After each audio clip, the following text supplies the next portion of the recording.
আচ্ছা, আপনার ভাড়াটা কালকে দেই। কাল কাল তো মনে হয় থাকবো না। আচ্ছা, আপনি কোথায় থাকবেন বলেন, আমি নিজেকে দিয়ে আসবো। ভয় পাবেন না, আমি আপনার টাকা নিয়ে পালাবো না। আমি এই বিল্ডিং এ থাকি, আমি নিজেকে কালকে দিয়ে আসবো। বলেন। আচ্ছা ঠিক আছে, তাহলে আপনি কোথায় থাকবেন বলেন, আমি চলে আসবো।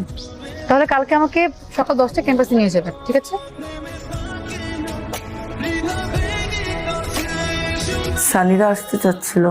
না, সানি কি আমার পছন্দ না, শেষ কথা, এখানেই শেষ। সমস্যাটা কোথায় সেটা তো বলতে হবে। আমার পছন্দের মানুষ আছে। সকালে এক কথা, বিকালে এক কথা, তোর কথা সত্য মিথ্যা কিছুই তো বুঝতে পারছি না। মা, এটা সত্যি সত্যি সত্যি 5000 সত্যি। আচ্ছা, তোর পছন্দের মানুষের নাম কি, কি করে? মা, ও রিক্সা চালায়, ওর নাম জসিম বন। কি কি শুরু হলো আমার বাসায়? 5000 টাকা দাও তো। কালকে না 500 টাকা নিলি, আজ আবার 5000। প্রতিদিন কি একটা করে শূন্য বাড়বে নাকি? কালকে 500 টাকা এখনো আছে, আর আজকে টাকা নিচ্ছি একজনকে দিব, তাই। তাছাড়া একটা কাজও আছে। ও, মেয়ে নষ্ট করলা তুমি, আর সব দোষ আমার। তার নাকি আবার রিক্সাওয়ালা পছন্দ। খুব ভালো কথা। আগামী সপ্তাহের মধ্যে ওই ছেলেটাকে কোথাও ডাক, আমাদেরও কথাবার্তা বলতে হবে।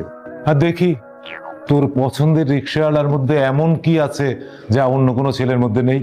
চলে এসেছেন, আজকে আপনাকে নিয়ে সারা শহর ঘুরবো, আর আপনার সাথে কিছু জরুরি কথাও আছে। আমি রিক্সা বেশি সময় চালাতে পারি না, ওই পা ব্যথা করে, নতুন চালক তো তাই। আচ্ছা, তাহলে রিক্সাটা পাতে তো অটো রিক্সা নেওয়া যায় না? না, আমি তো অটো রিক্সা চালাতে পারি না। আচ্ছা ঠিক আছে, তাহলে আমরা কোথাও বসে কথা সেরে নিব, চলেন। আচ্ছা তাহলে আমাকে কি করতে হবে? কিচ্ছু করতে হবে না, আপনি শুধু আমার মা বাবাকে যে বলবেন আমাকে আপনার পছন্দ, কিন্তু আপনার বিয়ে করতে একটু সময় লাগবে। তারপর কি হবে? তারপর কি হবে সেটা আমি বুঝবো। তারপর কি সময় শেষ হলে আমাকে বিয়ে করবেন? কি বলেন আপনি এসব? এটা তো নাটক সাজাচ্ছি। আমি আপনাকে ভাড়া করতেছি, আর বলতে পারেন আমি আপনার থেকে হেল্প চাচ্ছি।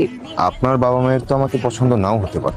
আমি তো সেটাই চাচ্ছি, আপনাকে তাদের এমনিতেও পছন্দ হবে না। তারপর আমি কয়েকদিন আপসেট থাকবো, তারা আমাকে দেখে তারাও আপসেট থাকবে। এরপরে আমি বাবাকে বলবো আপনি আমাকে ধোকা দিয়েছেন। ছেলে জাতটাই খারাপ, পুরুষ মানুষ আমার চোখের বিষ।